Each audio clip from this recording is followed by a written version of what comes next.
I really can't get over how crazy a year it's been for kart racing games. First, we had Mario Kart World, which was definitely a shakeup to the Mario Kart formula. Then we had Sonic Racing CrossWorlds release, which was really just a traditional and fun style of kart racer.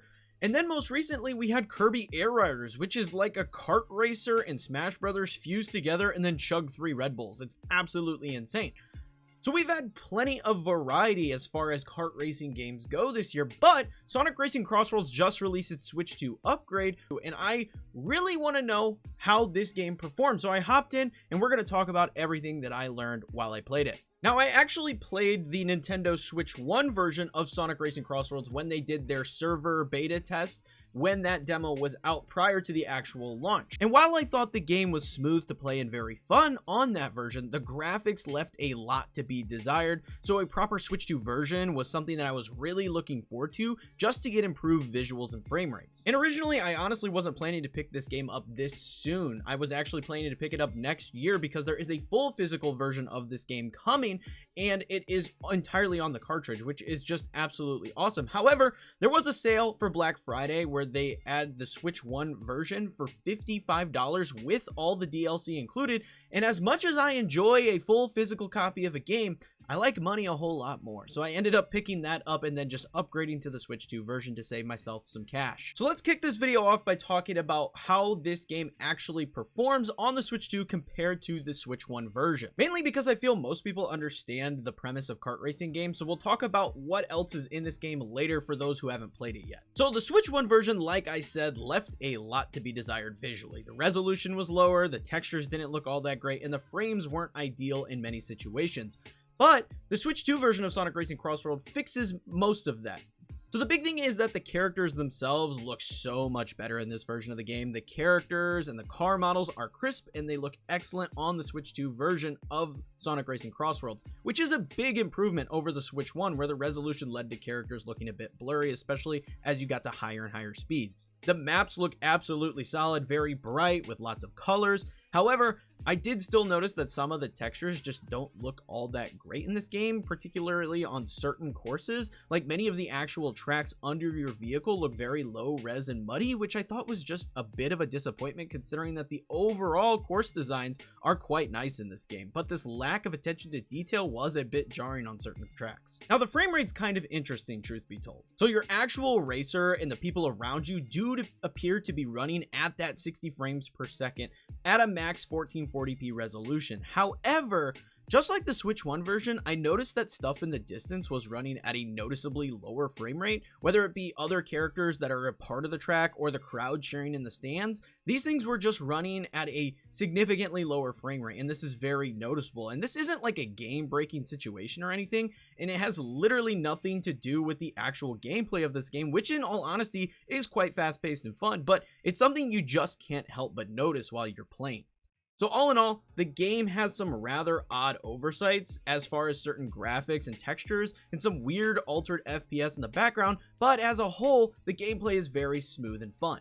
You know what else is fun though? Hitting the subscribe button. I am constantly pumping out new Nintendo Switch 2 content all the time. I mean, this week alone, there have been 5 games come out and I've already got 4 reviews up talking about all of those games. So if you are a fan of Nintendo Switch, you like Nintendo Switch reviews, Nintendo Switch news, and things of that nature, make sure you stick around on the channel here. Leave a like and subscribe because it helps me out a ton. Now, I also tested out the handheld play to see if there are any significant changes between playing this game in the portable mode versus playing this game docked. And honestly, my findings were pretty insignificant. I thought that playing the game this way might have improved some of the texture oddities I mentioned earlier, as the game's resolution is lower when playing handheld. It's set to 1080p rather than 1440p, but as far as the frame rate was concerned, the game was still running at that crisp 60 frames per second for your character and other racers, but those characters that were part of the track you're racing on in the distance were still experiencing that same lower FPS that they were when docked. So overall, the experience between docked versus handheld play is pretty much the exact same minus the resolution change. So between docked and handheld mode, this game is a significant improvement over the Nintendo Switch 1 version. However, there are a number of graphical and performance oversights that don't really lessen the experience of this game, but they do really hurt it considering we've had 2 other kart racers come out on the Nintendo Switch 2 this year in the form of Mario Kart World and Kirby Air Riders that both look and run better than this game does on the Switch 2. But let's move on to the actual gameplay of Sonic Racing CrossWorlds, because honestly, I do find it quite fun. I really do enjoy this game. I think it's a blast. And there are probably other people out there that are looking to pick this game up that haven't played the Switch 1 version yet. So as far as game modes go, you have the option to play locally with 1 to 4 players or race online, which personally is my favorite way to play. Single player offers you things like traditional Grand Prix mode, time trials that you can put your skills to the test in to get the best time, and a game mode called Race Park where you can race against the AI team to win their cars for yourself, giving you a handful of different ways to play this game offline. Now, online play, like I said, this is easily my favorite part. I love competing and racing against other people, and I personally really enjoy the ranking system in this game. It's simple, very easy to understand, and you are always working toward ranking up when playing online, and I'm just a big fan of this in general. I really like this aspect of the game. Plus, online also has crossplay, so you can play with friends across any platform, which is absolutely fantastic. I love that this is an addition in this game. However, I do have one gripe with online play, and that's that it seems that these races are not being done on dedicated servers, but rather one of the players is actually hosting the race, so if the host disconnects, everyone just gets booted back to the main menus rather than a bot taking their spot in the race and everyone continuing on like nothing happened. It's not the craziest thing, it's just a touch annoying. So moving on to the gimmick of this game, the CrossWorlds. This is actually really cool. Each race consists of 3 laps, but on the second lap, you'll travel through a ring to another course, which will be chosen by the person in first place. And then upon the third lap, you'll return to the original course to finish up the race. And I find this to be a very fun mechanic because the CrossWorlds you go to can change each time that you race a particular course, meaning every time you race it, it will feel a little different than the time before. And I think this is such a smart and clever way to keep tracks feeling fresh every time you race them. I really like this gimmick. Now, the racing itself in this game admittedly takes some getting used to. I mentioned this in my original impressions video of the test build that I played on Switch 1, but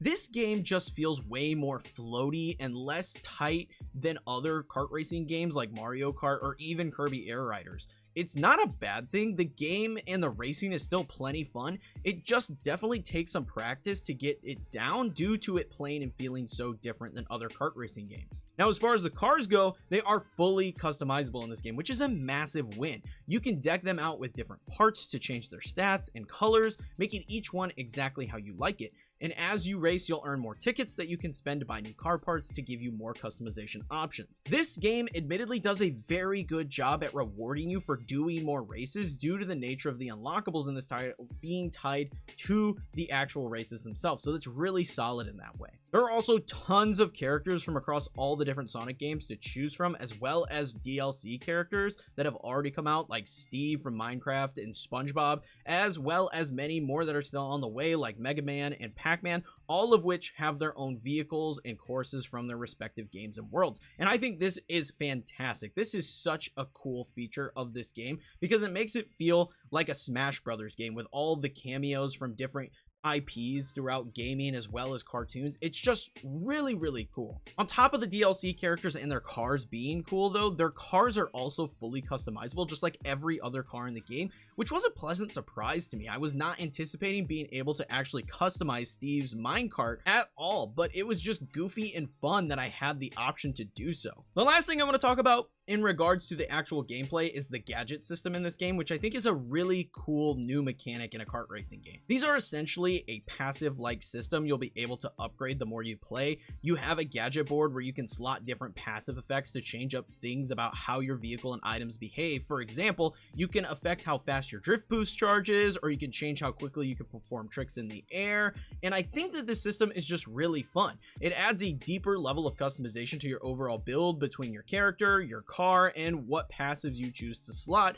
to affect your gameplay. And as you continue racing, you'll unlock more passives you can swap onto your gadget board, and you'll also unlock more gadget slots on your gadget board. Now, one other thing I briefly want to mention about this game is that the soundtrack absolutely slaps. Between the awesome intro theme music and then all the Sonic music from across the generations of Sonic games that are baked into these different tracks, I really found myself enjoying hearing the different songs from Sonic games that I loved playing throughout the years. So well done to the sound design as a whole in this game. It's just super fun. Now the price point is interesting for this game. So there is a Switch 1 upgrade for this game, and currently it is on sale for $5 to upgrade your Switch 1 version to the Switch 2 version. Doesn't matter if you have a physical or a digital, you still can do the upgrade. However, this $5 sale is just for the first week, and after that it will bump up to $10 to upgrade the game. However, if you don't have the game on Switch 1 already, this is coming in at $70 for the Switch 2 version on the eShop. So I do really recommend you trying to find the Switch 1 version on sale for the holidays and upgrading it to the Switch 2 version to save yourself some cash. So after spending some time with Sonic Racing CrossWorlds on the Switch 2, checking out this upgrade, do I think it's worth it? What are my final thoughts? Honestly, this one is a little bit tough because like I said earlier, there have been so many kart racing games released this year, and this one isn't even my favorite of the 3 big ones that we've talked about. But what I will say is that if you are looking for a more traditional kart racing experience, this game is the one to get, in my opinion, over Mario Kart World and over Kirby Air Riders. While this game doesn't necessarily look as good as those 2 games, it still does look and play just fine and is a really fun kart racing game. Tons of fun tracks to go through, an awesome gimmick in the form of the CrossWorlds mechanic, tons of characters and cars to choose from as far as like the actual Sonic characters and the DLC characters, and the gadget system is a really unique new variable to the kart racing formula that can really change up the gameplay. There are definitely some graphical and performance oversights in this, but as a whole, this game looks and plays well, and none of the issues that I talked about in this video are game-breaking or ruin the experience of playing this title. It's still just a ton of fun despite all of these flaws. So honestly, I really like this game. I think it was definitely worth picking up and talking about for a video, but with the other kart racing games that have come out this year, it's just an interesting one, and I'm keen to see what people have to say. So let me know in the comments below, are you interested in Sonic Racing CrossWorlds? Did you already buy it? Are you planning to upgrade it? Let me know all of your thoughts, or are you playing another one like Kirby Air Riders or Mario Kart World? Let me know all of that in the comments below. But that is going to do it for this video, guys. I hope you all enjoyed it. If you did, leave a like, comment, and subscribe. It helps me out, helps the video out, and helps the channel out immensely. But until next time, peace.